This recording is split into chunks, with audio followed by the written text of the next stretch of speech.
Welcome to Chillin' 101. We hope this video helps. You start by sterilizing the jar and lid. That removes microbes and ensures a reliable seal. Once done, inspect the rim and gasket for chips or rust, because even a tiny imperfection prevents vacuum formation. Next, heat the contents to the recommended temperature, usually hot for canning, so air escapes during sealing. Make sure to leave the correct headspace because that gap controls pressure changes.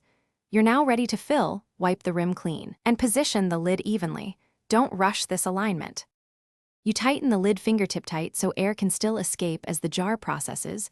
Over-torquing traps air and blocks seal formation. Then process jars in the correct method. Water bath for high acid, pressure canner for low acid. This step drives out trapped air and creates the vacuum as the contents cool. Once complete, remove jars and set them on a towel spaced apart.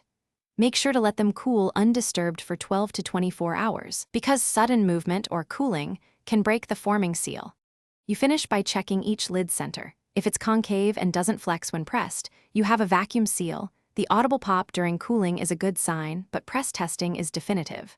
Once sealed, label and store jars in a cool, dark place and follow shelf life guidelines for safety. If a jar failed to seal, don't panic. Either reprocess within 24 hours using the same method, or refrigerate and use quickly. If jars show bulging, off smell, or mold, discard. Safety first. Thanks for watching.